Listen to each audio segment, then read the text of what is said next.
24 hours attack data, 1 month such attack data. Now you can imagine the increased frequency, what it means, and the complexity of the attack. What is complexity of the attack? It means how much impact or how much sophisticated technology is being used in delivering that attack, and how complex it is to deal with. So once an organization is attacked, how quickly, how resilient it is to come back to its original position. So we have a lot of problems in this arena, which we can take up for our research work. Next, we have a growing demand for skilled cybersecurity professionals. So skilling is something becoming very important. How to teach secure coding, how to train people in protecting the networks of organizations, and how individuals can actually configure their systems to see that there are, minimum number of attacks, or how the attacks can be mitigated. Then we have a lot of AI and machine learning tools used for both cybersecurity and forensics.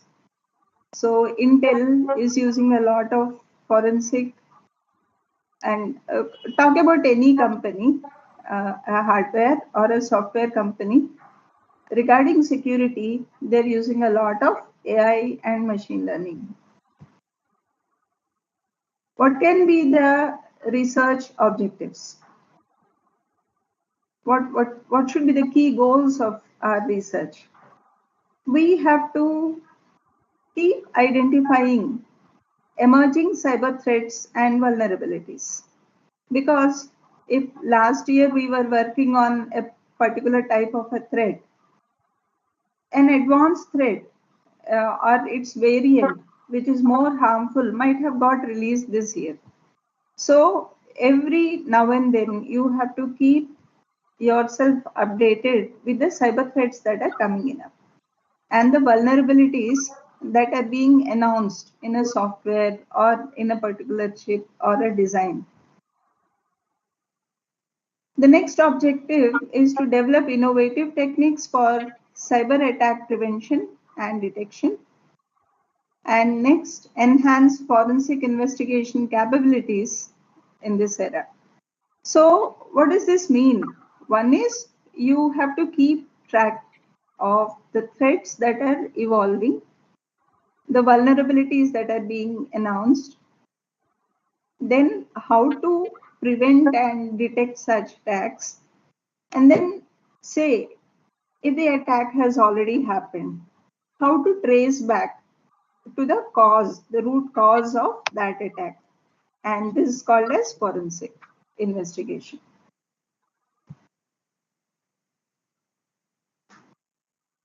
So as most of you are familiar and you must be deep into the research arena, but just for the sake of completeness of this talk, I'm just giving you a few steps on how to conduct the research. The first and foremost thing is to perform a lot of literature review and study a lot of case studies and then analyze them deeply. Like here in this talk, if time permits, I'll cover a couple of case studies.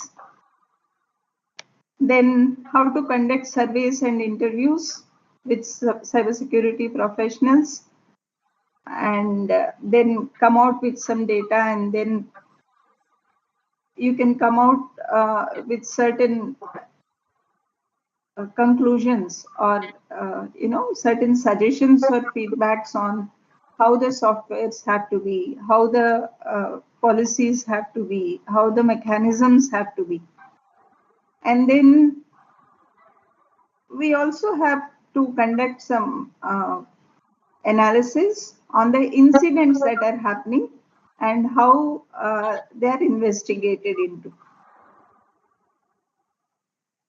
There are a lot of data collection sources like a lot of data sets are available already in many portals. So use the publicly available reports and databases, or as usual, collaborate with some industry experts and organizations, and then make use of some tools or frameworks to simulate some attack scenarios and perform these experiments. So the outcome of your research should be, you must be able to identify new attacks and how the attack mechanism is trending. And you must be able to provide a solution for it.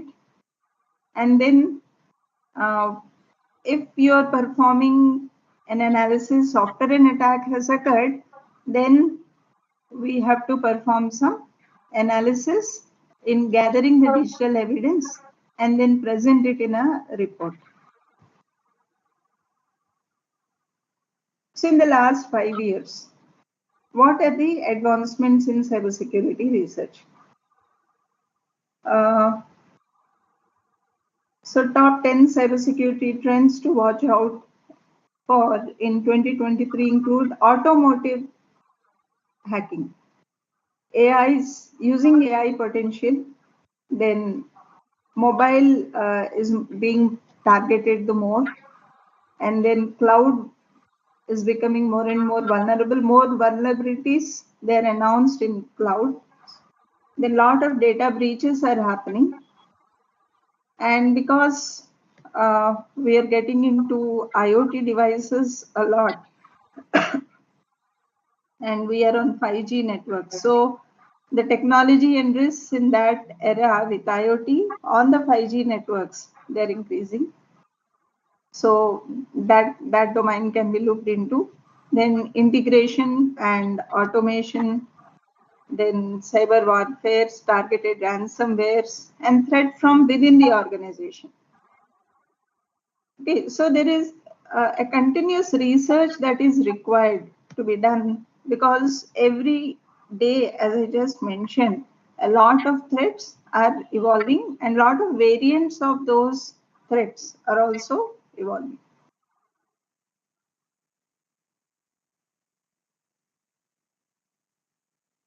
So AI, machine learning, cloud computing, 5G networks, they're making up cybersecurity professional tasks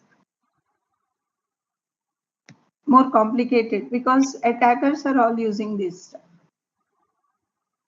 But security professionals can use these AI and machine learning techniques to predict and prevent the cyber attacks.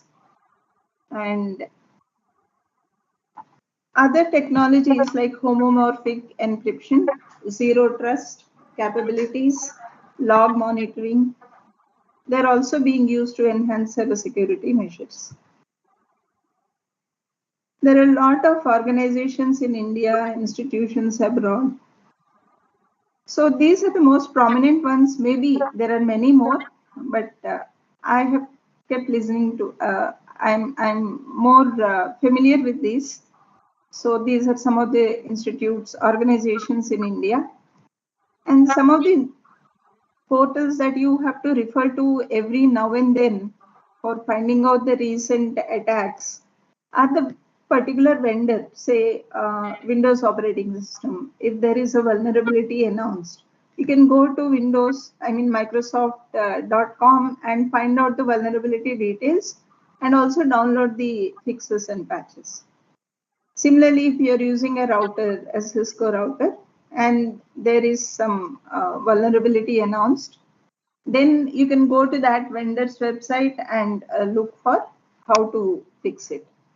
But then you also have CERT, wherein they, like CERT.in, they announce a lot of vulnerabilities, and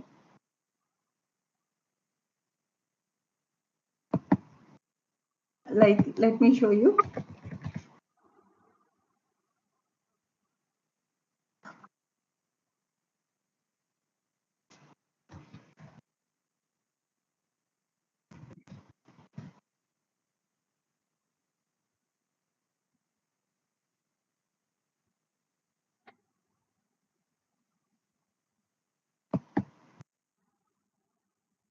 So you can see here,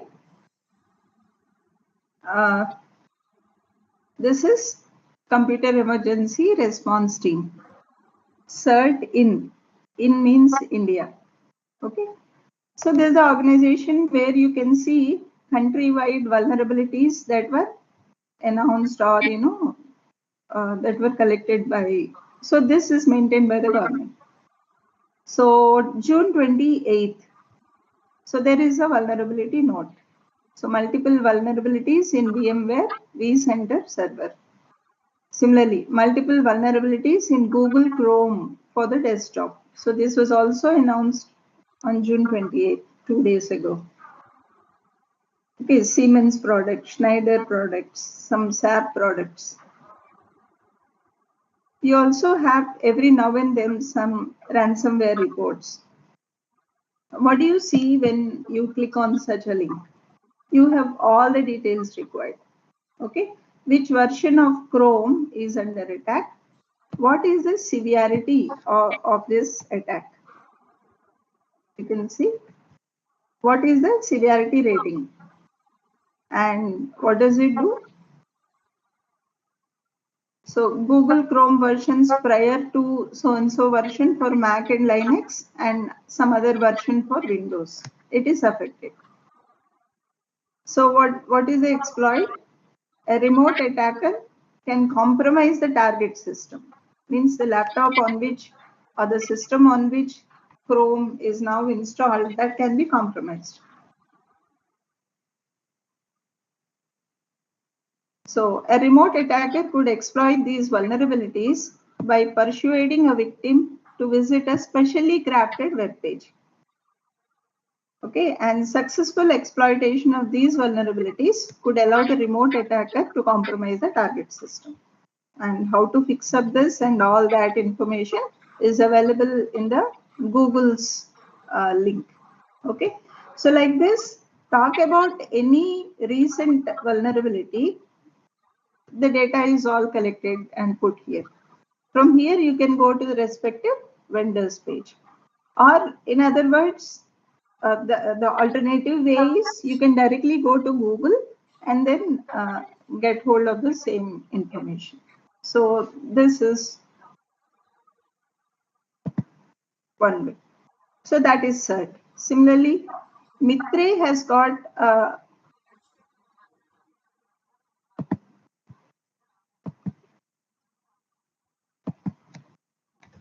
Mitre SANS.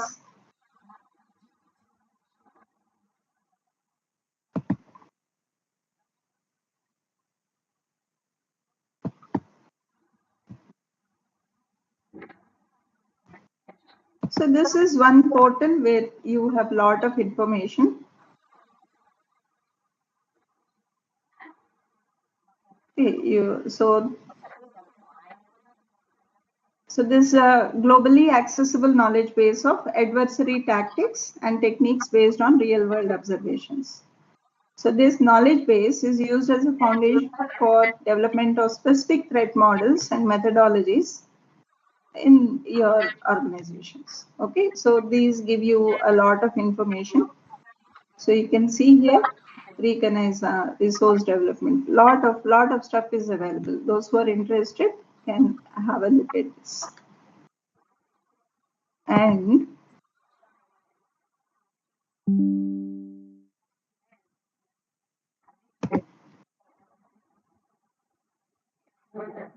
we'll also get into some more information.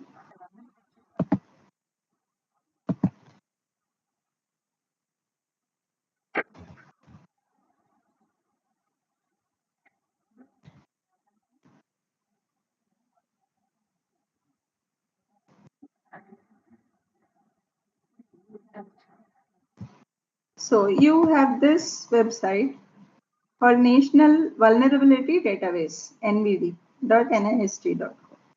So here you can find a lot of vulnerabilities. So you can search for any vulnerability and that will be listed out here.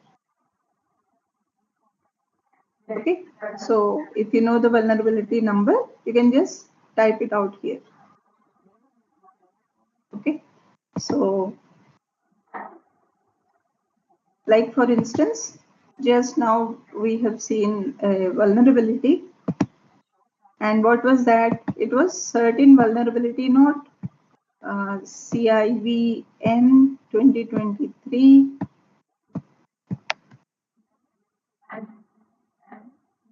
0188. It's not getting copied.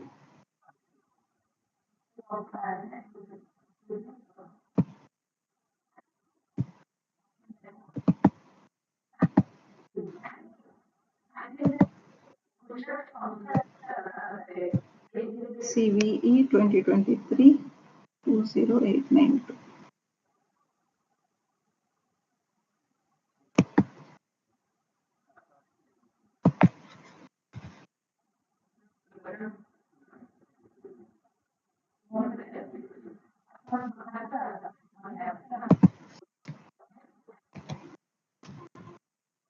So just give that number and you can find out.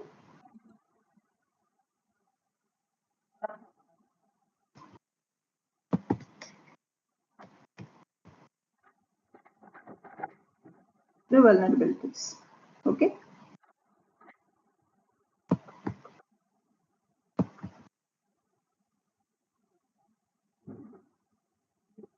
So now look at this information. You have all the details provided to you this way. Okay. Talk about any device here. You have a lot of information. You can browse through this website. So this is about how to look for a vulnerability, and this is a vulnerability database. This is the CERT. You can go to the Indian chapter of it or the MITRE for the attack frameworks. There are a lot of tools here. Okay, and you can also use them. I've just given this list for the sake of completeness. There are many tools. There are hundreds and hundreds of tools to gather information.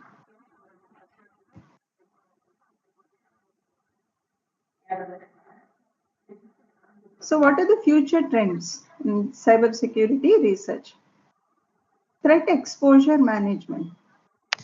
So how do you manage that your system will be exposed to threats? And how do you detect it? How do you handle it? Okay, how do you prevent it? Then identify the fabric immunity, cybersecurity validation, cybersecurity platform consolidation, okay, human-centric security design, enhancing people management, increasing board oversight. So this is more customer-centric. Till now, we were always talking about the product security or the device security. But now people in future will be talking more about how comfortable the human is. Okay, so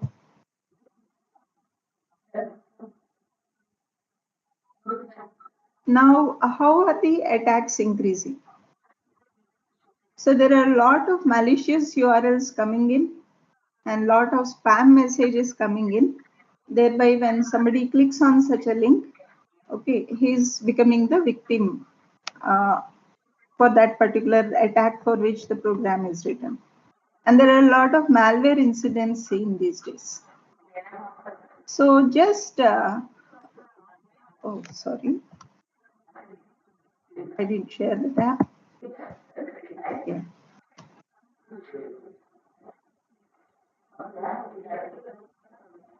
Just for the sake of, curiosity, I questioned ChatGPT on what could be the emerging trends in cybersecurity research. Well, you can do it too.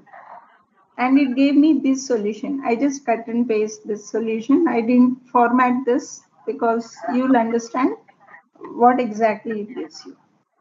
So it says emerging trends in cybersecurity research encompass various areas of study and development. So that means you cannot rule out AI and ML, even though you are a security professional, security researcher. That's what it wants to say perhaps. So what do you use AI and ML for? We use AI and ML for threat detection or anomaly detection or behavioral analysis or automated response systems.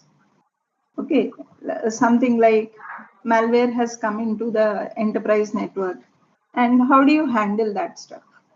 So that can be taken care of by examining the data through ML techniques, AI techniques. IoT security, cloud security, blockchain security, threat intelligence, and cyber threat hunting. Privacy preserving technologies. Well, some 16 years ago, no, 17, 18 years ago, we started privacy preserving data related research work, and it went on well. But many people were used to have a lot of doubts when we used to do the research work, saying it's good to encrypt the data. Why do you want privacy to be preserved? And now look, it has become a major area by itself. So all that stuff related to privacy, preserving data sharing, secure multi-party computations, homomorphing encryptions. Okay, all these techniques are worth researching into. Similarly, you can do a lot of data analysis if you have large data with you to protect sensitive information and publish it. Then, of course, quantum cryptography and post-quantum cryptography. So, is becoming popular with less key sizes and more performance can be achieved. But then, as quantum computers are advancing, attacks on those computers have to be avoided. And so security professionals can look into this topic as well. We also have cyber physical systems security, like smart grids, then autonomous vehicles, industrial control systems. All these have to be protected from cyber threats. Let me show you.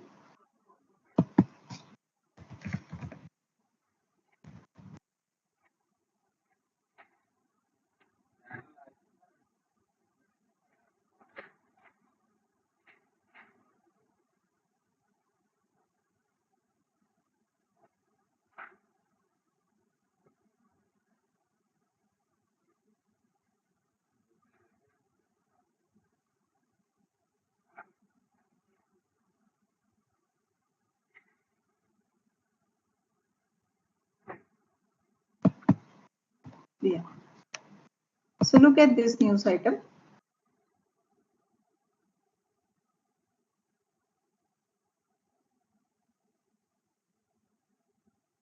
So a ransomware attack on Colonial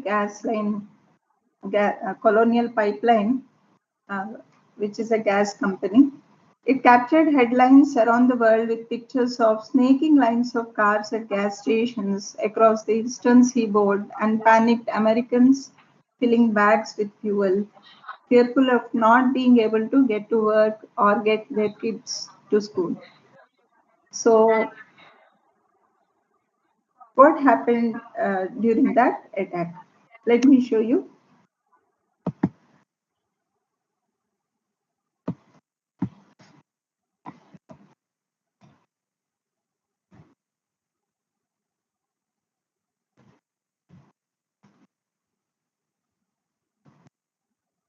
So what is the news about that attack? Look at this.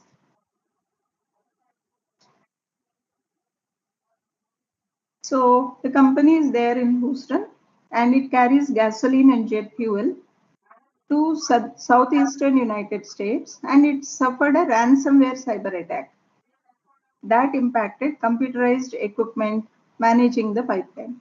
The Colonial Pipeline Company halted all pipeline operations to contain the attack. Overseen by FBI, the company paid the amount that was asked by the hacker group which was 75 Bitcoins in 2021. And this is 4.4 million US dollars. And upon receipt of this ransom, an IT tool was provided to the Colonial Pipeline Company to restore the system. But the tool had a very long processing time to help get the system back in time. And you know what happened a few days before? So it was told that the group has stolen 100 gigabytes of data from the company's servers the day before the malware attack. Okay, you understood? So what did it do? It stole the data and it sent their malware, got their systems frozen. So now that means they got the systems encrypted. And now to release that, they wanted some money. And once the money is paid, they gave the key so that they could decrypt it and restore the system. So now imagine the impact of this. Paying the money is one aspect of it, but the customers, the panic that is created, and say for the whole day until the system got restored. Look at all the customers going to the petrol bunks, gas line pumps, and they're not getting that service. So that leaves a huge impact.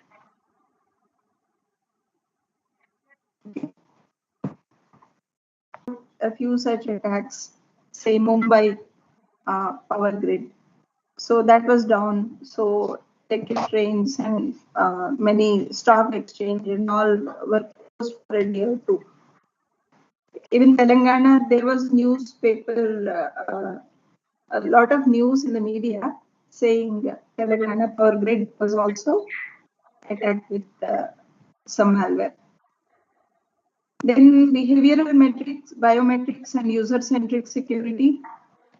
Then privacy and ethical considerations. There is a lot of scope for research in the cybersecurity. Now that you have seen a lot of topics,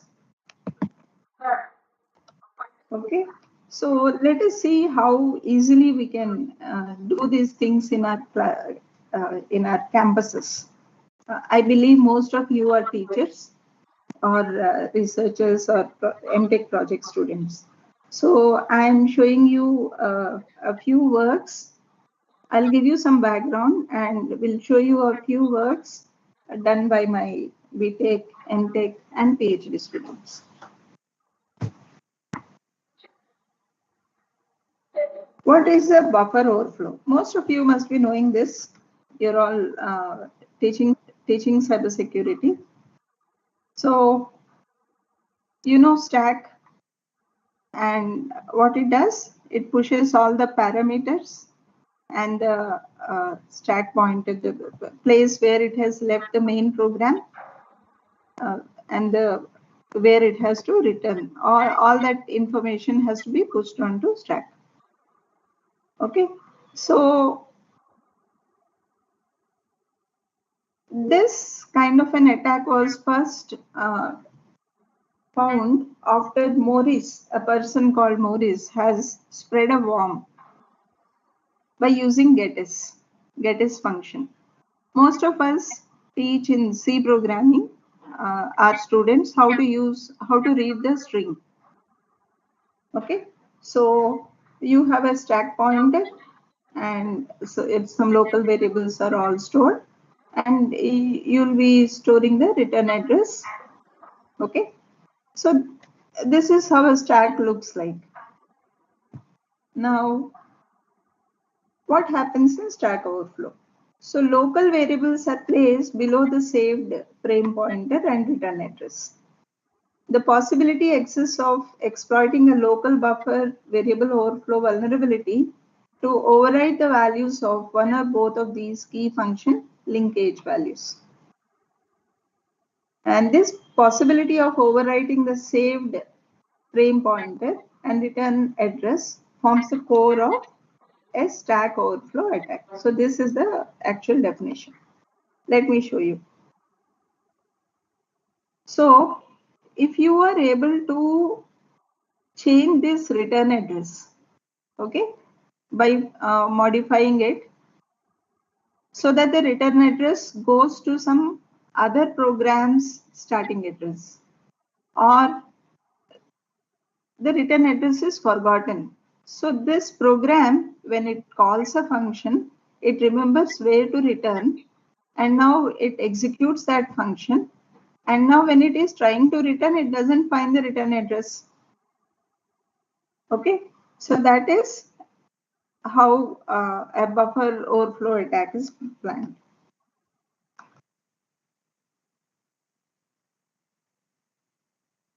All of you know, in the memory, stack and heap, they grow in opposite directions, right? So the stack, it grows downwards and the heap grows upwards, right? So contents of the executable program file, what are those contents? So global data, relocation table, some program code segments. So near this bottom of this address space, or space for the program heap to then grow upwards from the above code, and the room for the stack to grow down from near middle or to the top. So what happens if heap is growing? Then if it grows out into stack, then certain data would get lost. So some of the unsafe C functions, they are getAs function. So there is no restriction. Okay, it's just a pointer that you're passing to getAs. So what happens? You can enter any number of characters as the input string. Okay, so that getAs is a function, right? Now what does it do? It keeps accepting any number of characters. Okay, that is how it can outgrow into some other place. Similarly, sprintf, string cat, string copy, vsprintf. So these are all standard functions, and Morris, who designed that worm, has used this getAs function to outgrow into some other place and overwrite other important data in the main memory. So this is a list of OWASP top 10. So this related to application security. So you have, say in 2017, SQL injection attack was stopped, 21 SQL injections. Then you have broken authentication, sensitive data exposure. So the ranks have changed a bit. So here in 2017, cross-site scripting was 7th ranked, but it became 3rd ranked in 2021. And similarly, recently there are some changes also done. So these are the different attacks, the top 10 attacks that are possible. Okay. So what are the cybersecurity related attacks? SQL injection, broken authentication, sensitive data exposure, then XML external entities, broken access control, then security misconfigurations, cross-site scripting, insecure deserialization, known vulnerabilities, insufficient logging and monitoring. Now this has improved its ranking, means more number of attacks are happening because if an attack is happening or has happened, there is no way to trace it back. So because there is no tracing back, people can easily attack. They cannot be stopped. And the new entries are server-side request forgery. Earlier we used to have only CSRF, but now we have server-side also. What is this SQL injection attack, which took the first place in the OS top 10? You know DBMS architecture. So we have some data. Then we have some file manager, transaction manager, authorization tables, database description tables, and all this stuff. You have user applications here, and SQL injection, we are more focused on user queries portion, the top right one. Okay, user queries, and then the query goes to a module, DMLN query language processor, and that goes through the transaction manager and the file manager, which accesses the raw data. There might be concurrent users at any point of time. Means more people, any number of people or a predefined number of people can access the database. So that means you can open multiple tabs and then push a query through some coding, which is executed at the server side, and which then puts a or retrieves information from the database. How is SQL injection cost? So look at this. Variable shipcity, shipcity is equal to request.com of shipcity. Most of you who know website or web page programming, you can understand this code. From the form element, okay, from the form, you are trying to collect the data and put it into shipcity. So in a text box, if you are typing some city like Visakhapatnam, so that gets assigned to shipcity. Then we have a string called SQL. We are defining it. What is SQL? This is a query that we are trying to construct from the form. Normally, when you visit a web page, you would enter username, password, right? So username has a text box, password has a text box. Now you're reading from that username and storing it in some variable. So the same way, shipcity, a value like Visakhapatnam, when somebody types in it, is assigned to shipcity. Now we're constructing a string. So what does this say? Select star from orders table where shipcity is equal to, look at this closely. What do you see here? You have a single quote, double quote, plus shipcity plus double quote, single quote, double quote, and a semicolon. As far as the program is concerned, what is this? The whole thing is just a string, isn't it? Select star from orders table where shipcity is equal to. Okay, where does this end? Where are you ending this? Yes? What do you mean by this? So if your shipcity is Visakhapatnam, okay, so what is it trying to do? From here, select star from orders table where shipcity equal to single quote. Okay, select star from orders table where shipcity is equal to single quote. Till here, you directly copy. Then you say, whatever is the content of shipcity.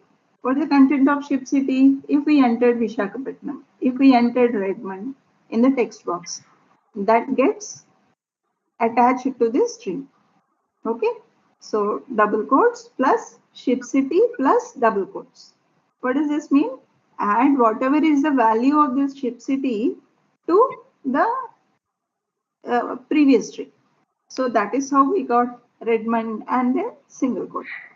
This last double quote is for this matching the double quote before select.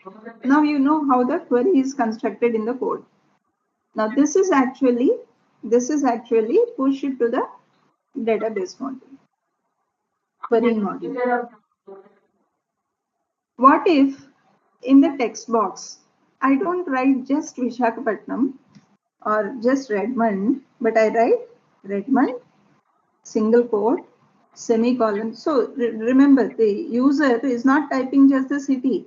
He is also typing the city, single quote, semicolon, drop table, orders table, minus minus. Minus minus means comment. Okay, comment ante anything that follows will be ignored.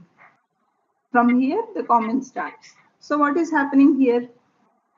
Now select start from orders table where ship city equal to Redmond is all fine. Till here it is fine. But now the query is not the second line. The query is semicolon, drop table, orders table. So what is happening here? What is happening here? If ship city is equal to Redmond in the database table, okay, what will it return? What will this condition return? It will return a true. Then what is done? Automatically table is dropped. So you're deleting the database table here. Okay, this semicolon actually tells you that till here this is one command and the remaining is the second command. So that you are able to inject into the text box itself. So that is why, you know, these days when people are testing the forms, they see to it that single quote, ampersand, or double quote, special characters, they are not allowed in text boxes. They write a secure code.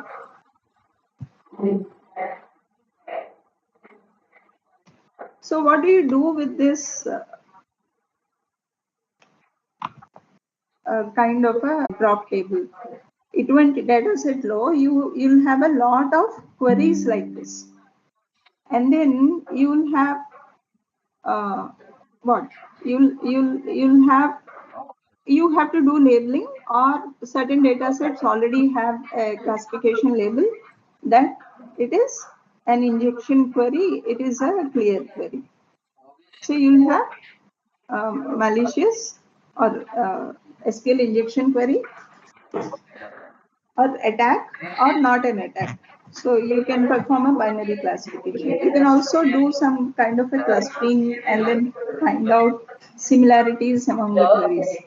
You have a lot of data sets available in GitHub as well as Gradle.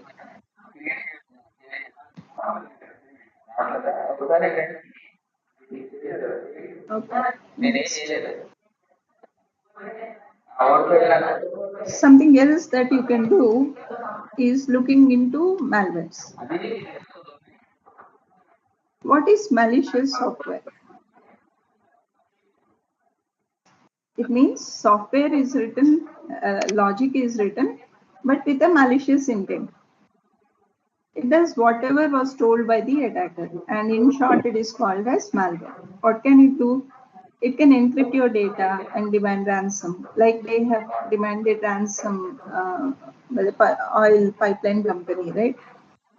These malwares, if they get into our system, or if they are in a server which we are visiting and that was not protected, it can irritate us with a lot of advertisements. Or certain malwares, they can record our keystrokes. They can steal our credentials, username and password, whatever we are typing, that can be cached and that can be connected to remote server, attacker server, and whatever keys we are typing, that may be collected in the form of strings and they can be sent. How does it come into your computer? As a downloaded file from a web page. You're visiting wrong web pages and it may get downloaded into your computer. Or you're clicking on email attachments that have come from unknown sources, or you know, a social engineering attack perhaps.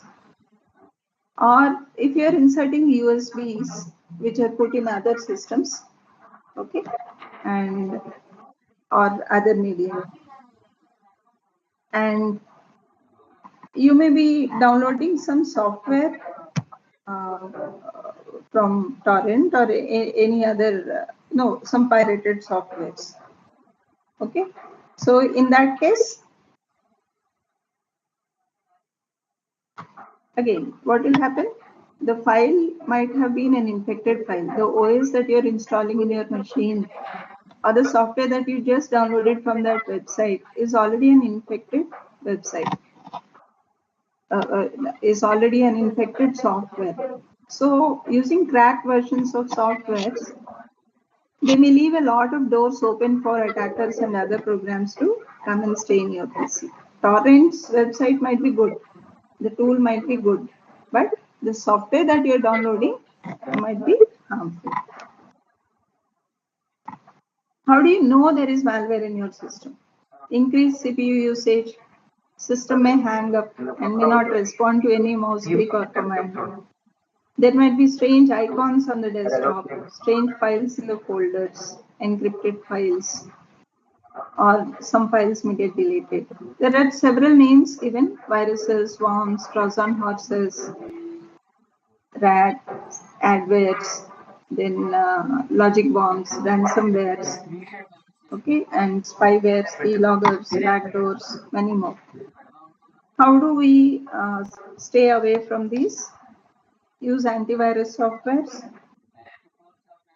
use licensed systems, I mean softwares and applications, and then do not download from web or from a wrong source. How do you check it is malware? There are a lot of ways. So one way is to go to VirusTotal like website, like for example here.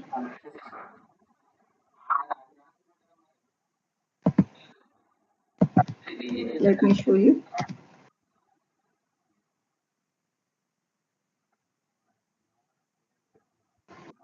I'm sharing this.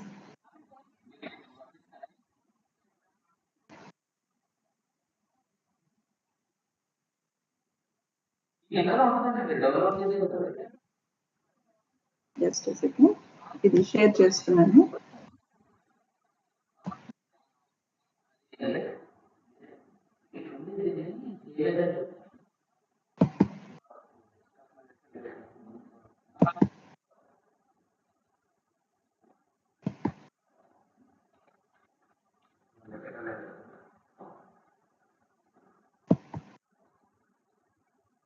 మీరు చేసేసుకుని దాన్ని sign చేసేసి ఎనెక్షన్ ఒకటి ఇచ్చారు కదా మీకు ఆ ఎనెక్షన్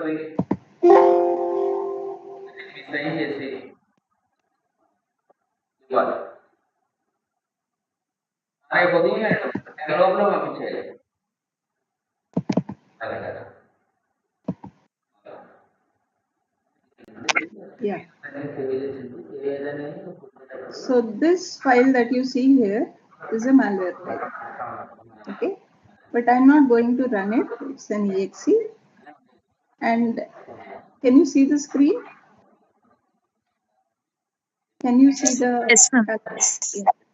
So you can see here these two also, na? Todaybook.png. This is a photograph that I downloaded from the web a few days back for my class, and this is the modified version of that photograph. So what did I do? I injected malware into this photograph. Okay, both of them, they look the same. So I'll not execute this also, but I'll upload them into a browser. Let me.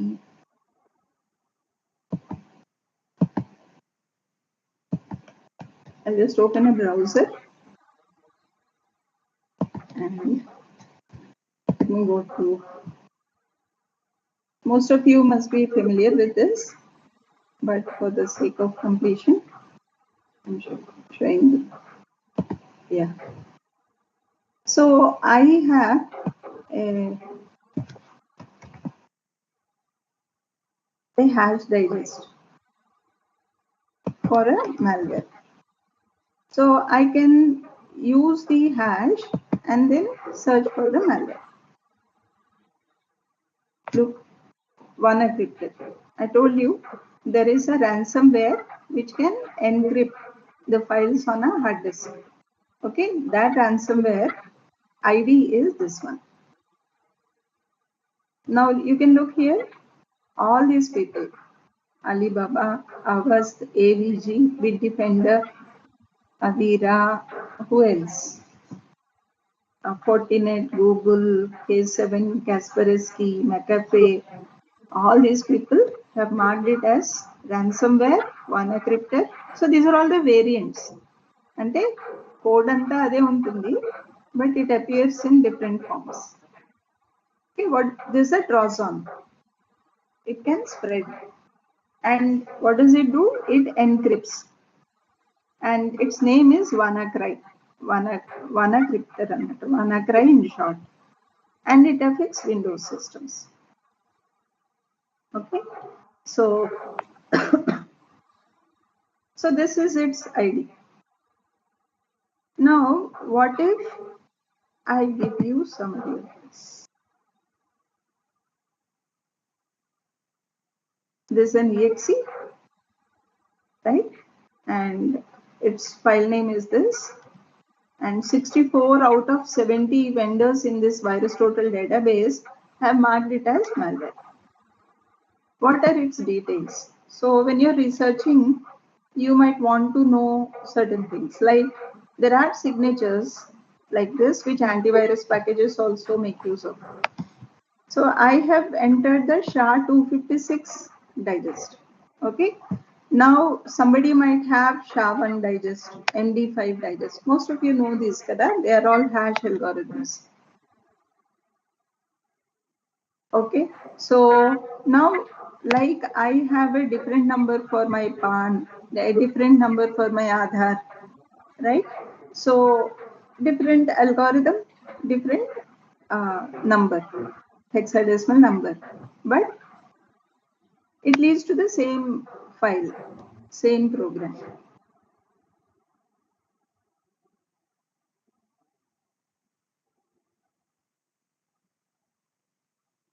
So you can see a lot of information related to this, and these are all the files that it imports. These are all the DLLs, dynamic link libraries. Yeah, those who are interested can further get into what is the behavior. Okay, slow.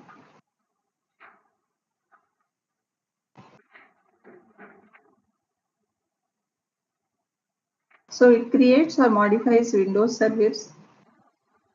It links function at runtime on Windows, links many functions at runtime. It can inject a process, spawn processes, so it can create child processes, and it can run certain programs, okay, and all that stuff. It can spawn the drivers as well. Yeah. So it can perform file deletion and lot of stuff. Yeah. Okay. So let us check another way. What if you do not know the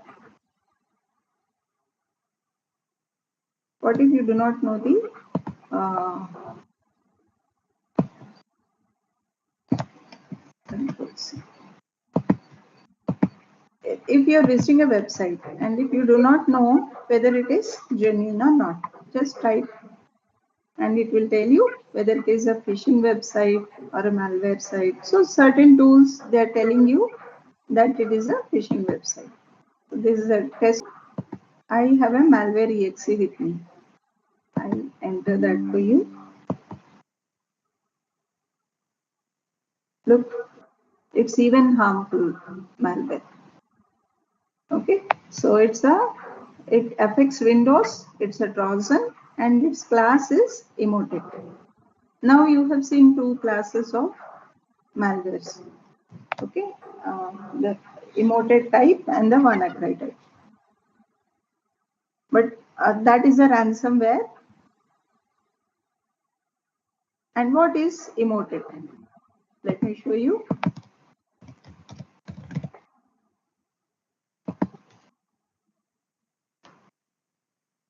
So the file that I uploaded, it's the world's most dangerous malware, Emotet.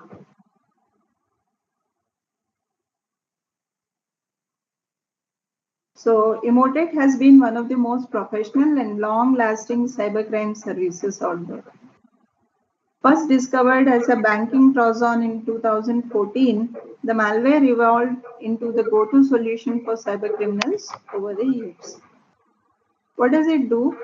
It's the primary door opener for computer systems on a global scale. Once this unauthorized access was established, these were sold to other top-level criminal groups to deploy further illicit activities such as data theft and extortion through ransomware. Hope you got it. What does it do? It opens the door in the target system and sells this information that there is a connection and its system is vulnerable. So they sell this information to somebody, and that somebody will start attacking. How does it spread? So email is an attack vector, and they have used email, and it's a fully automated process. So through the email, the malware is delivered through email attachments. A variety of different lures. So you won a lottery or something like that. Okay, so unsuspecting users, they open these malicious attachments, and now the system is under the control of these people. So normally they would be prompted to enable macros so that the malicious code hidden in Word file could run and install Emotet malware on the victim's computer. So you can also see attacks for hire. So you can hire somebody to bring your parcel to home. But here attackers can also be hired is what this is. Okay, so that is one. And so if you have a file, you can upload and check. Like for example, I told you I downloaded a photograph from the website. It's clean. No malware is detected. But what did I do? I used some tool and injected some PHP code into the malware. So what is that code about? Look, it's a Trojan. I injected PHP code now. So they say PHP agent. Got it? So now this is what a security professional can do. So they can get some data and then find out, classify which file is malicious, which file is not. Or you can see to it that when you're writing code, when you're delivering code to a software program, that program must be able to find out that this is not a genuine program, right? So let us come back to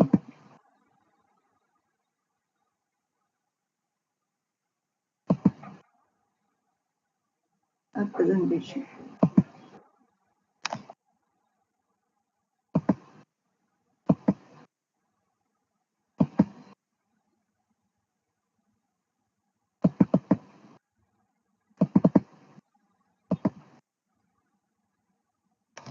So now you know how to check it is malware. Now that you have loads of data, you can design your own antivirus package. If you know the signature, you can find out whether the new file that is coming in, you can create a hash of it, compare it with the database, and then announce it whether it is genuine or not. As simple as that. This can be a simple MTech project work or a BTech project even. So you can find out what are the types of malwares, or you can classify based on spread or propagation, or various payloads, means the information that it is carrying. Based on that also, you can classify the malware. And the propagation mechanisms, they include, say, viruses, worms, and trojans. Okay, so what are payloads? Payloads means some code, some stuff related to something which may corrupt the system, or it can deliver a bot, or it may be for phishing, some sensitive information, or you're delivering an agent which will do the spying, or it could be a rootkit as well, which is even more dangerous. You can also do research on how to bring out countermeasures. There are certain attacks, they're called as APTs, Advanced Persistent Threat. Okay, a cybercrime is directed at business and political targets, means country to country attack or very large company to company attack. Okay, so these are APTs. They're not programs which immediately impact. They go and sit in the system, spread in the network of that enterprise, and then suddenly one day the attack will get invoked. And even after the attack, the agents or whatever mechanism, it still exists in the network. So that is why it is called as a persistent threat. So applied persistently and effectively to specific targets over an extended period. And this is often attributed to state-sponsored organizations. So when you're talking about viruses, so these are parasitic fragments. So some existing executable program, it will get attached to it. It can't run on its own. Okay, so what does it do? It can infect some programs, it can infect some file, or it can even infect the boot sector so that the system won't start. There are various phases: dormant phase, propagation phase, triggering phase, and execution phase. So we have different ways to classify the viruses. That could be a good problem. Or you can have some concealment strategy. The virus that behaves differently. Okay, or an encrypted virus. So it won't get detected immediately because the signature will be different after encryption. Or it can be stealth virus. So it can't be detected. It hides itself. Then we have worms propagation. So it's about vulnerability exploiting. So how do they propagate? Through an email or through file sharing. You're sharing a file from one system to another system, or remotely executing some program, or you're performing file transfer from one system to another system, or remotely logging in. Okay, they propagate through these. So a worm can effectively attack more machines. It can infect more machines. What do these worms do? They exploit software vulnerabilities in client or server programs to gain access to each new system. So worms, they are multi-platform, multi-exploit, ultra-fast spreading, polymorphic, metamorphic. There are also zero-day exploits. So before that, there is no such exploit, but after the system got started, okay, there is some exploit possible. Yeah, you can transmit them from remote to local system through a Java applet or ActiveX component, JavaScript or VBScript code. So mostly these are used for cross-site scripting attacks or downloads from some sources or email attachments. or websites. Then we also have social engineering attacks, like you may get a lot of spam mail or Trojan horses or mobile phone Trojans. Yeah, ransomwares and logic bombs, they may corrupt the systems, they may lock the systems. Then information can be stolen through keyloggers or phishing or spywares. So the audio that you're talking or something that you're typing, okay, your usernames, passwords. So that data can be stolen. Stealthing, so through backdoors, the systems can be attacked. Then adwares, advertising which is integrated into the software. Certain mobile apps, when you run, you can see some pop-ups coming up. So that pop-up advertisement may actually be a malware. So what will happen when you click on it? You'll be going to an entirely fake website. So there are some attack kits to generate new malwares automatically. Okay, so there are some tools like auto routers with which attackers break into new machines remotely. There are backdoors. So this is quite simple. You can simply do it with a system like Kali Linux. Machine is under attack and some code is now getting installed. So then there are a lot of other things like drive-by download. Then exploit means if there is a vulnerability, if there is a possibility of exploiting. Then you have flooding attacks, denial of service attacks, keyloggers, logic bombs, macro virus, mobile codes, rootkits, spammers, spywares, Trojan horse, virus, worm, zombie, and body. So now you know what are the different types of malwares that are existing. Okay, so these are in alphabetical order. చూసారంటే so you have so many.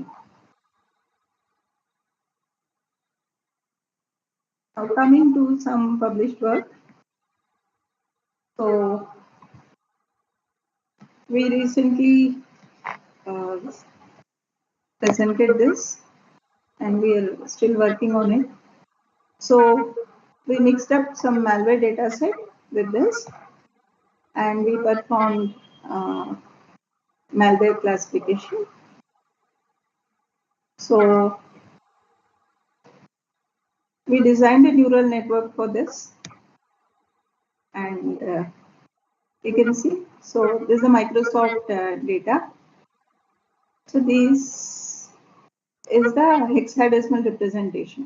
So a simple malware file, if you take as a sample, okay, the data look like this.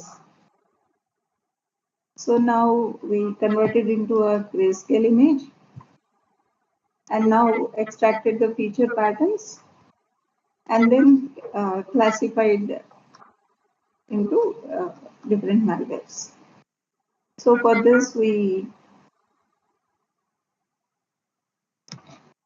took the Microsoft dataset as I told you, and there are different malware families, 9 in number. So we designed a network, and then so we saw to it that we got the best score. And another MTech work was like we developed a malware detection system using Ember dataset. Okay. So yeah. With this, I think we can take a break for 5 to 10 minutes and then return back. So we'll start IoT security and we'll discuss a couple of use cases, case studies on certain vulnerabilities. Okay. 5 minutes is fine? Okay, ma'am. Yeah.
అదే ఆయన hospital ఉండే తెలుసుకున్నాను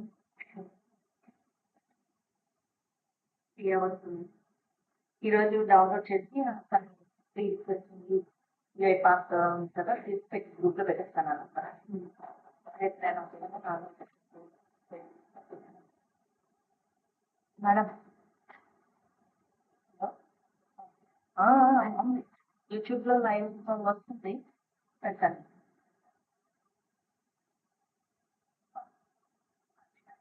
full fledged కనపడుతుంది no disturbance feel అవుతుంది తర్వాత లాస్ట్లో మీరు లాస్ట్లో అప్పుడు ఓపెన్ చేసేస్తాను మేడం మీరు కంప్లీట్ అయిపోయిన క్వశ్చన్స్ అనుకుంటారు కదా అప్పుడు వాళ్ళు అన్మ్యూట్ చేసేస్తాను ఇప్పుడు ఎంతమంది ఉన్నారంటే 125 మెంబర్స్ ఉన్నారు మిగతా వాళ్ళు యూట్యూబ్లో 215 మెంబర్స్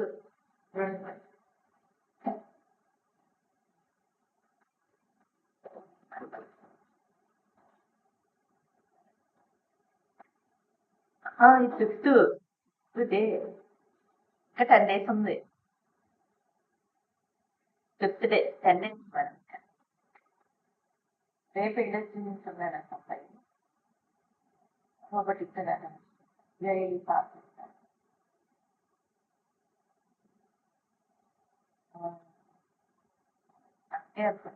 మన స్టూడెంట్ ఇక్కడ చదివిన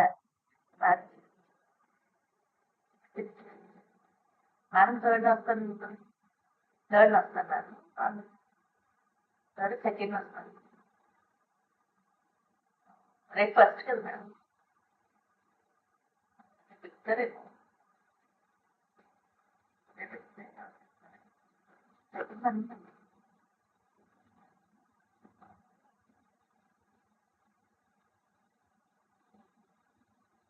ఎన్రోలా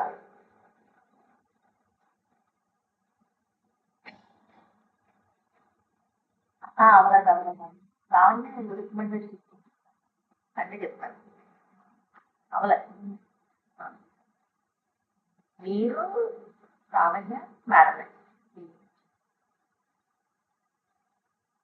లలిత భాస్కర్ తను బాగా చెప్తాను బ్లాక్ చేయండి మా స్టూడెంట్ ఉన్నాడు తెచ్చి అబ్బాయి చెప్తారు ఒకసారి 5 days కూడా కండక్ట్ చేశారు మా దాంట్లో రేపు చెప్పే అబ్బాయి కూడా మా స్టూడెంటే ఫోర్ చేస్తారు మంచి కంపెనీ అందుకనే అబ్బాయి దాంట్లో చేస్తారు మా స్టూడెంటే సో అబ్బాయి సో ఇద్దరు టెస్టింగ్ మా స్టూడెంట్ అది బెస్ట్ కదా మేడం మన స్టూడెంట్ కి ఒక ఆప్షన్ ఇచ్చినట్టు మన స్టూడెంట్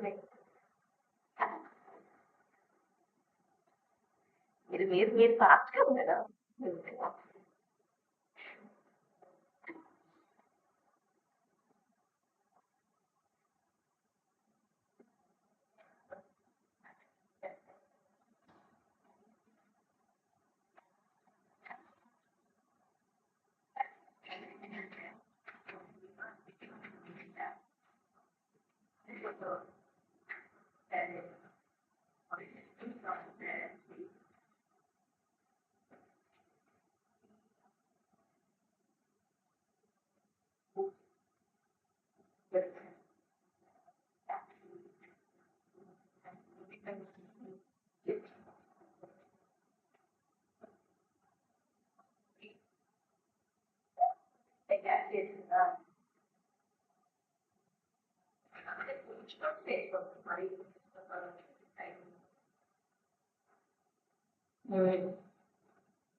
కొంచెం తెలుసు శాప్ గురించి ఏంటి డిఫరెన్స్ ఎలా మోడల్ చేసుకోవాలి చూసాను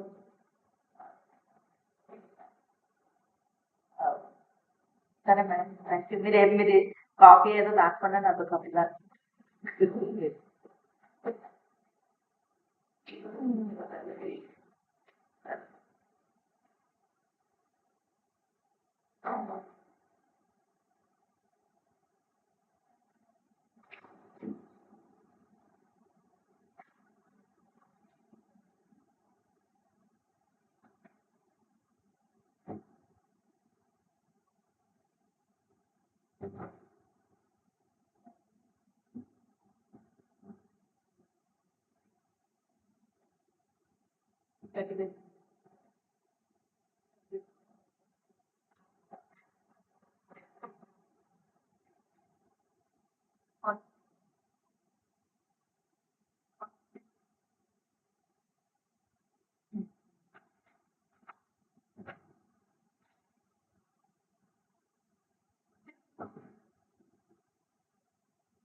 కూడా మాట్లాడారు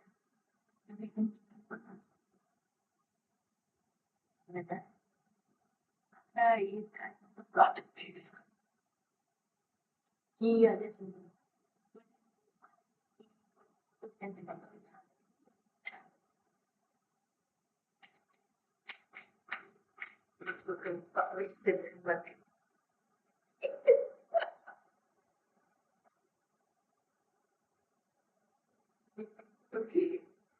పొలం కూడా చెప్తుంది. ఇప్పుడు ఈ చూడి వచ్చారు ఇద్దరు తీసుకొచ్చి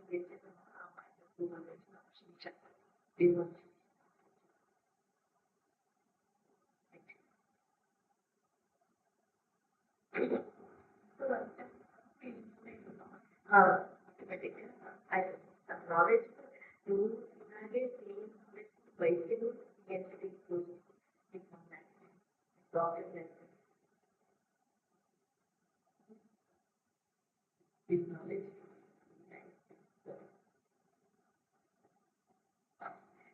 డాక్టర్ ప్రిన్సిపల్ కింద ఇక్కడ కాలేజ్ చేస్తే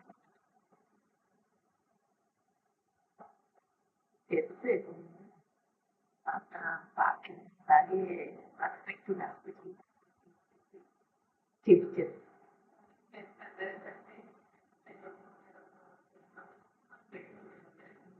చాలా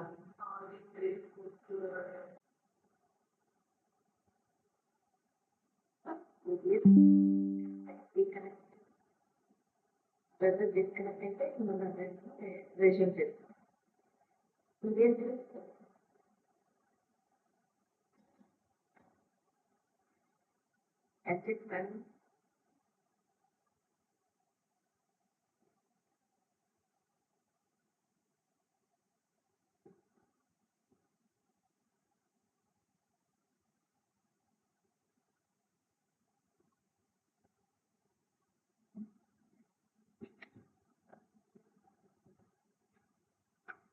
నేను బయలుదేరుతాను. కానీ ఒకసారి ఇది రిసీవ్ చేస్తాను ఇదే కాబట్టి నేను ఎక్కువ మాట్లాడినా ఫోన్ చేస్తే నేను సైలెన్స్ పెట్టించి 1 hour బాగా దాని నుంచి అంటే సైలెన్స్ స్విచ్లో పెట్టిన అంటే నాకు అదే సైలెన్స్ పేరెంట్ సెక్షన్ కింద పెట్టినాను. అయితే ఏమైందంటే సైలెన్స్ స్విచ్లో పెట్టింది పెట్టింటాయి బ్యాకప్కి నాకు అసలు అవ్వలేదు. బ్యాకప్ తీసుకుంటాను దాంట్లో లాగిన్ అవ్వాలి ఆ రోజు ఐఓటీ తర్వాత ఇంటికి వెళ్తే ఫోన్ స్విచ్ ఆఫ్ ఉంటాయి. అక్కడ రీచ్ చేస్తే ఈ రోజు అవుతుందో లేదని చూసాను ఇందాక అవుతుంది. అప్పుడు నాకు తెలుస్తుంది ఫోన్ అది 2 సింక్రనైజ్ అయ్యి సైలెంట్ అని ఉంటుంది లాగిన్ అందుకని ఎస్ లింక్ ఉందో చూడు కాబట్టి మరి మావాడే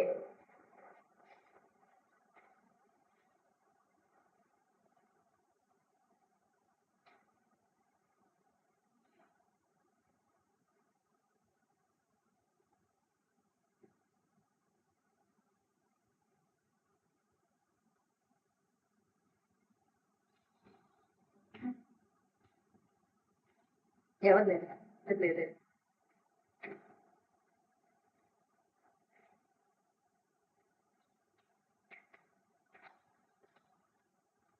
ఇది ఇప్పుడు బయలుదేరితే క్లోజ్ అయితే నేను బయటకు దగ్గరలో పెడతాను.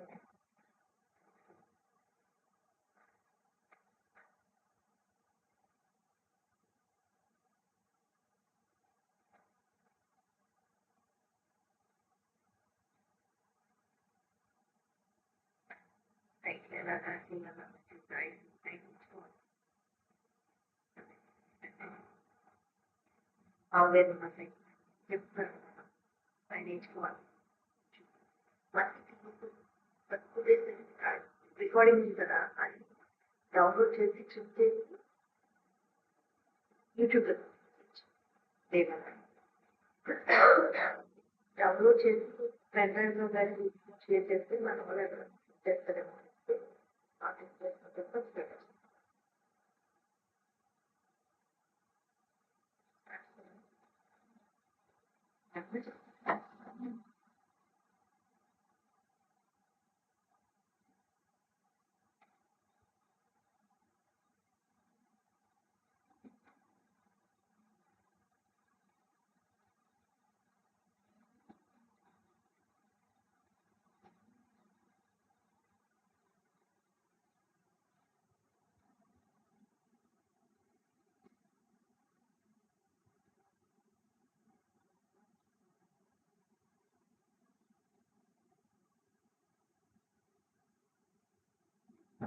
Work.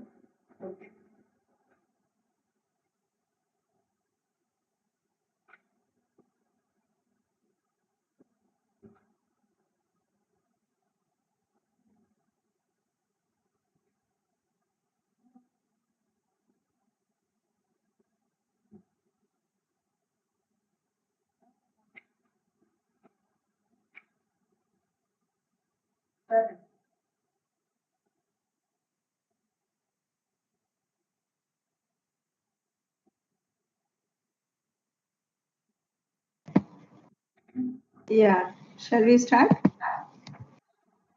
Yes, ma'am. Okay. So till now we have seen how SQL injection attacks happen and how do we perform research on SQL injection.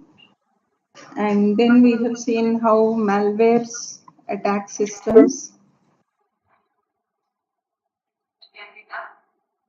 I have just shown you a couple of techniques, but you have many more actually. A lot of stuff is available on the Google, Kaggle, GitHub. You can explore. Then one hot thing that is happening is the IoT. So I thought the remaining time I can spend on IoT, and I'll focus my case studies to IoT medical devices because you have a lot of scope for it. Each one of us, I think most of us, we're using wearable technologies. We're using smartwatches and a lot of smart gadgets. So I thought we'll get into IoT and in particular health related IoT devices. So yeah, as a teacher, we need to start with definition. What is IoT? Devices that do certain things they're designed for. And they minimize human effort, save time, and efficient utilization of resources. There are many applications which use IoT, and there are several devices from several vendors. And the important thing is all these devices, they interact with each other to deliver a service. So that there are a lot of communication technologies, lot of chips, lot of gadgets, devices, lot of softwares, lot of OS platforms, lot of versions. All of them, they need to communicate with each other. And all of these belonging to a lot of companies. Just 2 days back, there was a report from World Economic Forum, and it stated the top 10 emerging technologies of 2023. Just 2 days back, this report got released. And it stated AI facilitated healthcare will be the next trending or emerging technology. So AI facilitated healthcare means some way related to IoT devices. There is a report by Synerio, the State of Healthcare IoT Device Security 2022. This report also got released very recently. So it finds out that critical medical device risks continue to leave hospitals and their patients vulnerable to cyber attacks and data security issues. So just imagine there is some device installed by the side of a patient at his home to monitor his health and send data at regular intervals to the doctors or whoever is concerned. What if that system is attacked? What if that system has rerouted the channel? Or what if the system has reset the parameters to certain other parameters? So what this report says is that over 50% of the connected devices in a typical hospital have critical risks present. and almost 3/4 of IV pumps have vulnerabilities that could threaten patient safety if exploited. And more than 50% of devices in oncology, means related to cancer, then pharmacology and laboratory departments run on old versions of Windows that are no longer updated. And while vulnerabilities like Urgent 11 and Ripple 20 make headlines, the most common device risk remains insecure passwords. So most of the smartwatches, most of the electronic gadgets, they do not have proper passwords, or even if there are passwords, they're very routine and common passwords. So effective network segmentation addresses over 90% of the critical device risks. So this is a summary of what the report said. And some of these threats are designed to execute arbitrary code granting unauthorized access. So database security we have seen, and there we have seen modification of data in the database table. But here you're granting unauthorized access to execute some code, arbitrary code in the system. Like Apache Log4j, most of you must have heard of this attack. And logging important files, like WannaCry, I have just shown you in VirusTotal, na? WannaCrypted. So WannaCry and Moi ransomware, they log the important files, or just forcing devices on the network to communicate without authorization. Proper authorization lekunda, you can force the devices to communicate on the network. So ransomware hit 66% of healthcare businesses in 2021, up from 34% in 2020, the same report and the website say. And ransomware attacks cost the health industry in 2020 about $20.8 billion worth of medical disruptions. And while the number for medical disruptions is particular, the amount paid out to these attackers is much lower. Means the amount paid to attacker is just $2.1 million. But because of that disruption, for that time, it was not functioning well. The amount that they lost is a lot more. Now you know. So attacker may be demanding less money, but the business disturbance that you have, or the morally, like patient healthcare, the disruption, it costs a lot. Let me show you something.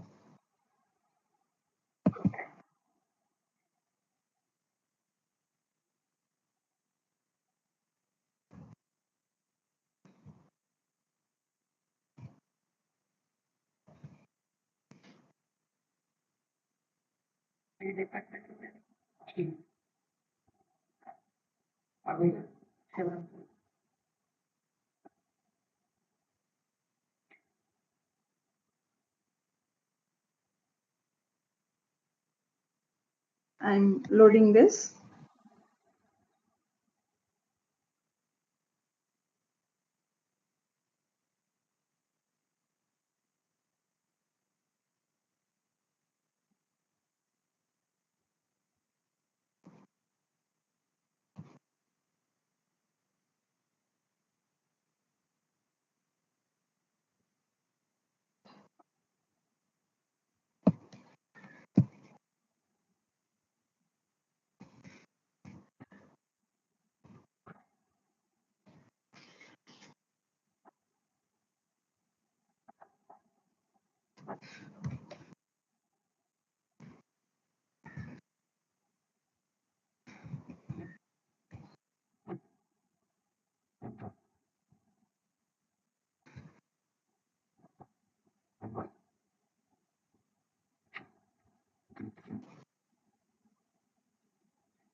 Better after reply.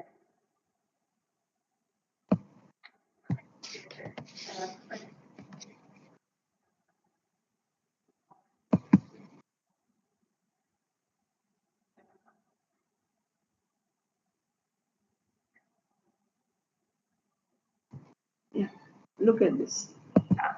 You can see this pharmaceutical company which is developing a COVID-19 vaccine says it has been hit by a cyber attack. Even Covaxin, there was some news the other day. Okay, so there is SAP related, means raw materials related, logistics related platform which was attacked. So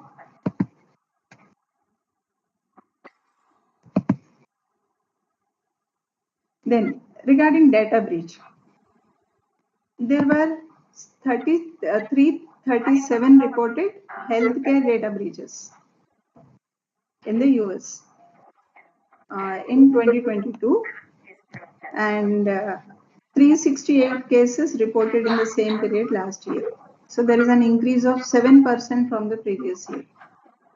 They are related to hacker or IT related incidents. This is about the database breach only in the healthcare sector. So this is about the HIPAA, from the HIPAA journal. This is about the data breaches year-wise. So look here, it's very sharply rising. Though we see 2021 to 2022 a small fall, maybe that is because these healthcare vendors or whoever is maintaining the portals or the systems, they are now employing security professionals to properly configure their systems, or maybe proper care is being taken. So now coming to our research, what are the emerging technologies? So this has been published in the IoT Analytics, which gives a report every year. 23, I think it's not published yet, so I have put this. Okay, so what does this say? You can see here, up here. IoT connectivity, IoT hardware is all we have been listening to all these days. But now you can see security and AI ML is coming up this side. Deep learning, serverless, then unsupervised machine learning. You can see here, I'm moving the arrow. Then ML ops, and look here, IoT security platforms. Okay, so one quarter is almost about cloud and AI ML and security.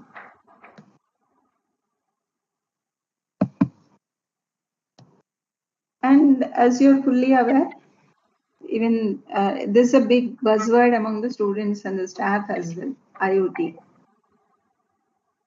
Right? So here, as you see, it's on the steep increase for the past 2-3 years. So this is the amount of money that people are spending on the IoT related technologies.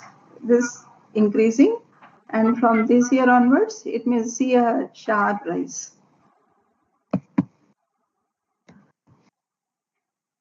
So one report by Statista says that by 2025, the data that IoT devices will collect will be 79.4 zettabytes.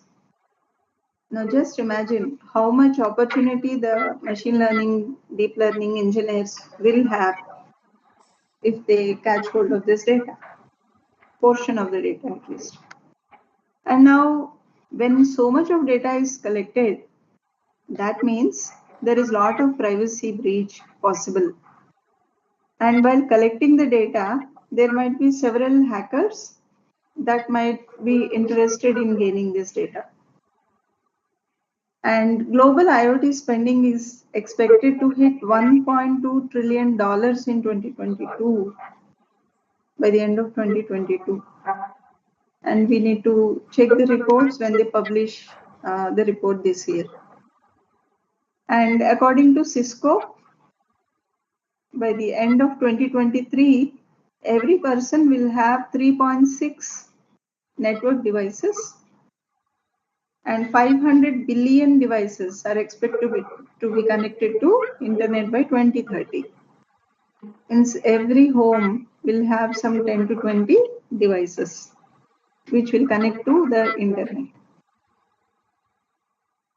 So if your lock, main door, is closed by your biometric, then if that is linked to a cloud, then if somebody hacks into the network, they know whether the door is closed for how long and all that stuff. So if the lights are glowing, the light is switched on or off, there is data. So Intel says by 2025, global market for IoT tech will reach $6.2 trillion. And of that, 30% will be from healthcare devices. So 1/3 of the global market for IoT tech will be from healthcare. So what is that? IoT taxonomy. Have a look at this figure.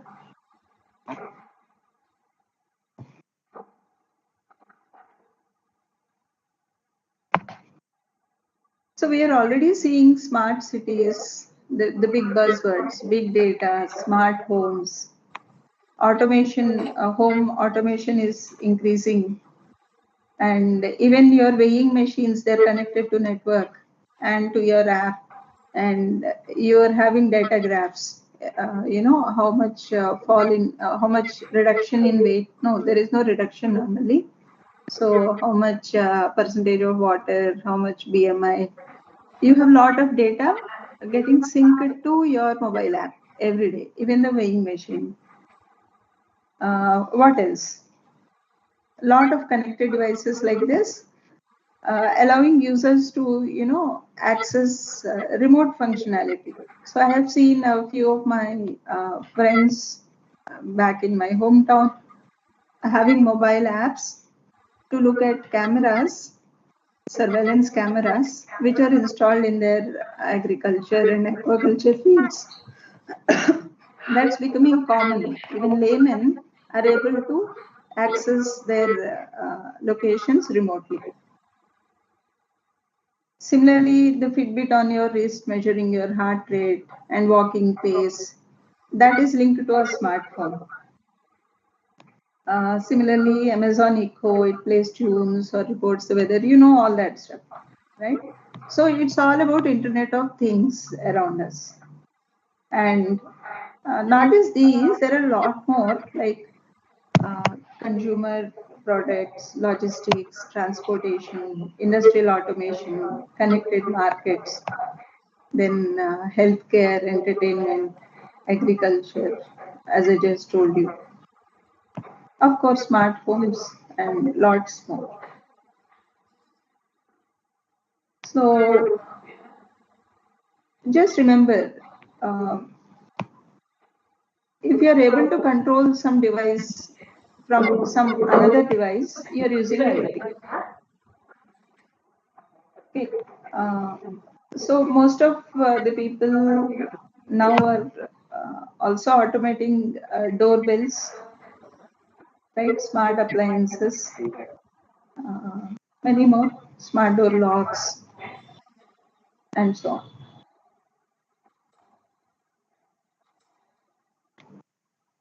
So now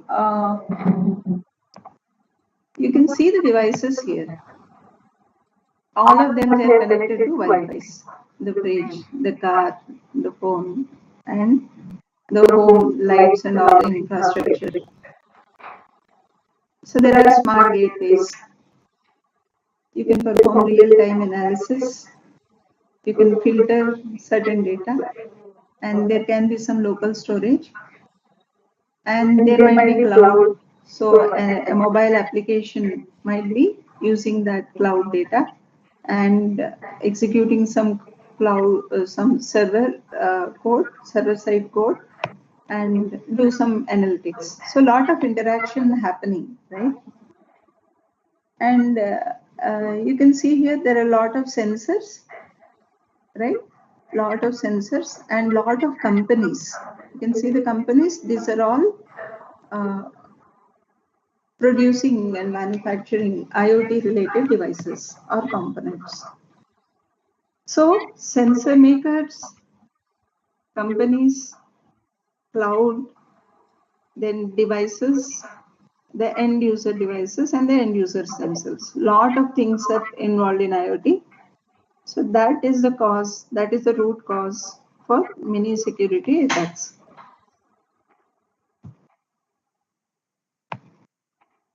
So that means you have business layer, application layer, processing layer, transport layer, and perception layer.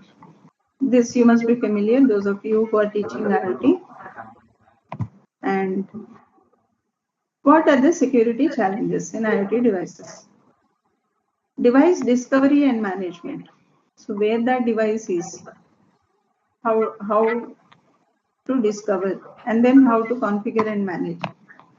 Then authentication. If somebody is trying to log in, how do you authenticate? How do you authorize somebody, or how do you control the access to the device or certain assets in the device, certain data in the device? IoT passwords, that's a big challenge. Then patching and updates, how frequently the firmware is getting updated. That is a cause of concern. Then IoT attacks, physical security, data security, network security. These are all common. Wherever there is a device and data and a network, the security challenges, they appear. And one more thing is there is no proper standardization as of now. And skills gap. Many people are not, like for configuration, for administration, there is a huge skill gap. So what are the threats? IoT botnets, DNS threats, so ransomware, physical security. Somebody can take away the camera. Then shadow IoT. There are a lot of privacy issues because we are having wearable tech. All the data is related to a person. So the data is very sensitive and needs protection. So all devices must be secure by default. So you cannot say you can have anybody access your Fitbit data. Anonymization, because there is a lot of data, consumer data collected. This data can be used for advertisements, or somebody can, use these for marketing. So if your Fitbit Sense or Fitbit, you're wearing it and its location is known to somebody, they can push advertisements. The nearby stores know that you're in the limit, in their perimeter limits, and they can push you advertisements. So there are a lot of information risks associated with IoT devices, and there could be abusive intimate relations. So let us review a few security issues related to health.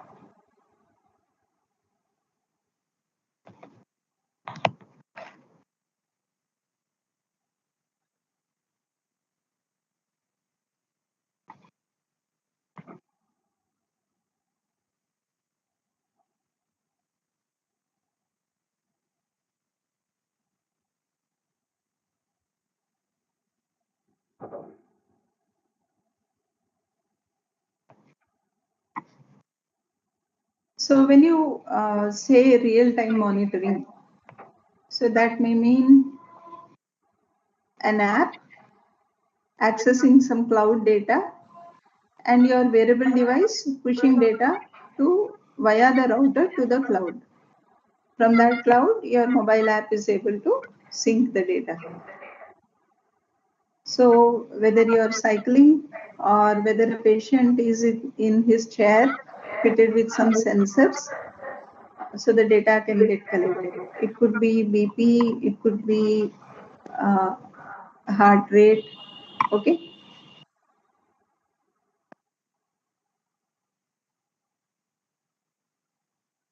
So this fusion of all these sensors and getting the data and then applying machine learning techniques to come out with decisions is what we call as real-time health monitoring.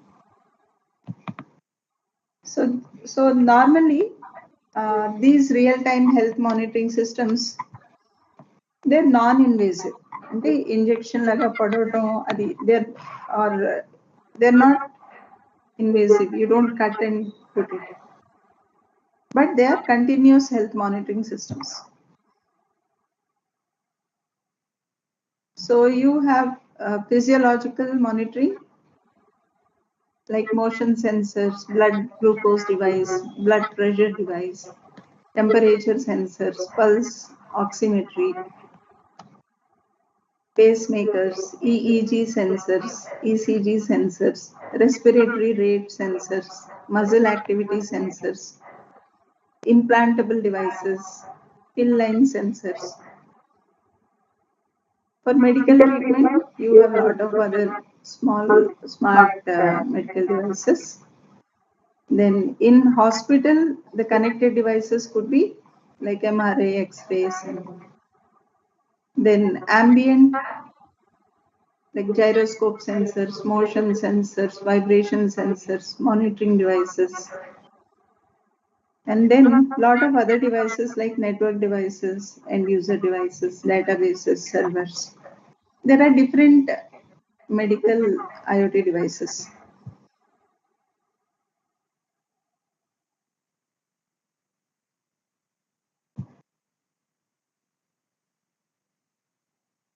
So that data which is received by the medical devices, IoMT devices, is very sensitive and it can't be shared with everyone. So security has to be provided. So this can be a field of research. There are no proper standards and communication protocols. So how to install, what are the guidelines, what are the security standards, nothing is available. So then patient data. So when we go to a hospital, they just collect all the data and keep in their computer. So there is no kind of an agreement saying we won't sell the data, we won't use it for wrong purposes, we don't share it with others. And there is a diverse set of devices, lot of ranges of devices and lot of very basic level to very sophisticated devices. Now all of them have to be managed by the softwares. So what are the challenges like?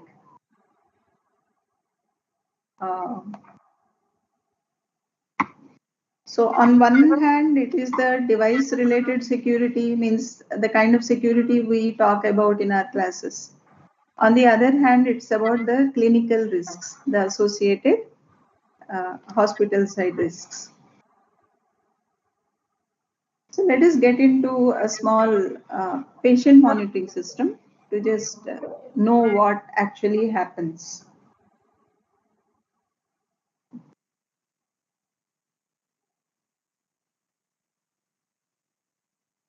Look here.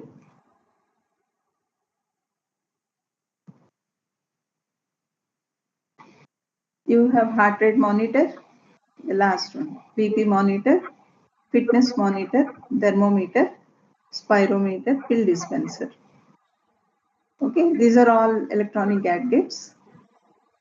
Now they are all connected to some cloud where the application is written The dashboards, the visualization tools are all available. Searching is made possible. Okay, the dashboards are available, and access on whatever the logic is all available. So all of these devices data means the diversity of device. The data is pooled up and then aggregated and then stored in the database or whatever kind of a framework they are using. And using some code, the data is retrieved and then is analyzed using various other tools. Now just imagine how many different softwares and devices and vendors they're actually playing a role in this monitoring activity. There are some vulnerabilities in these devices. So there is a vulnerability called BlueKeep. CVE 2019-0708 is the number. Okay, what is this BlueKeep?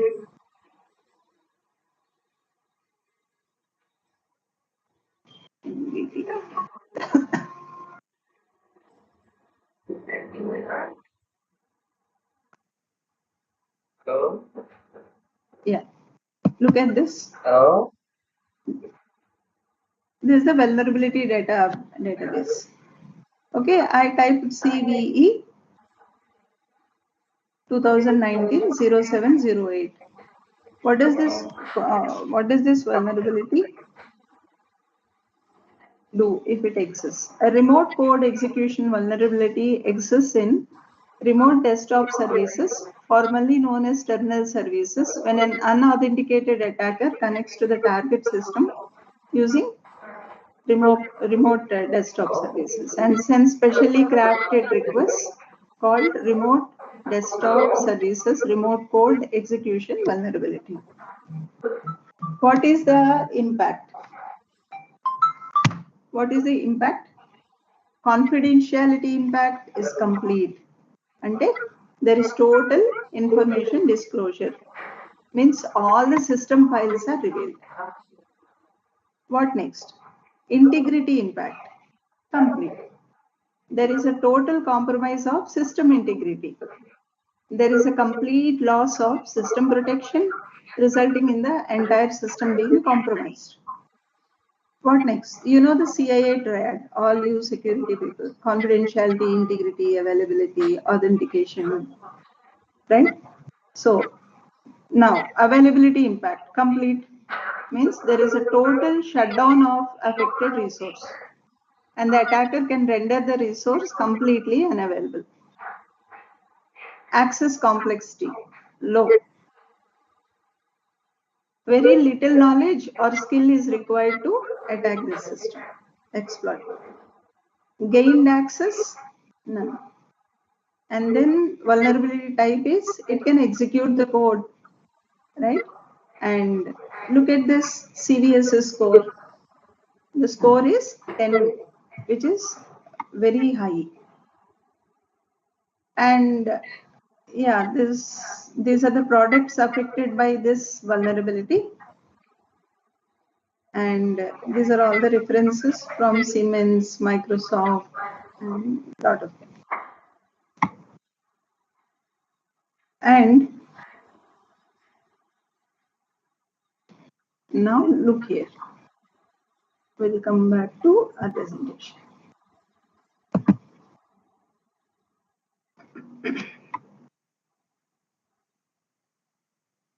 Then Ripple 20.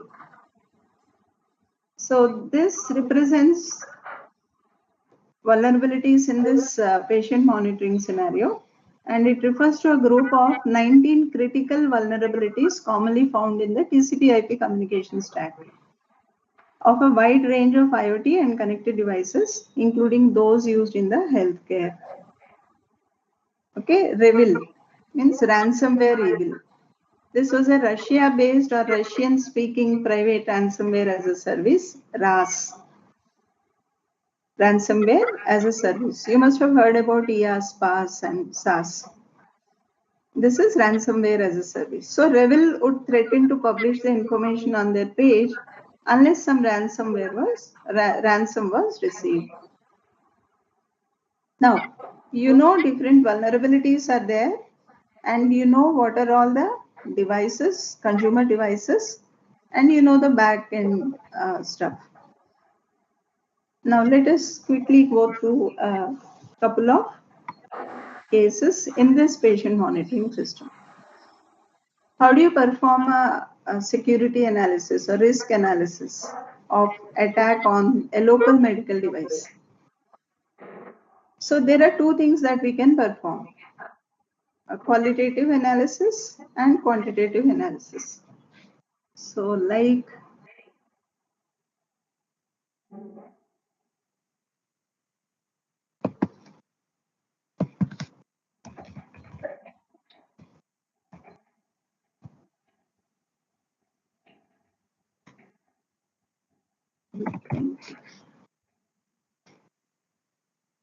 yeah, let me show you this. Why I was mentioning Ripple.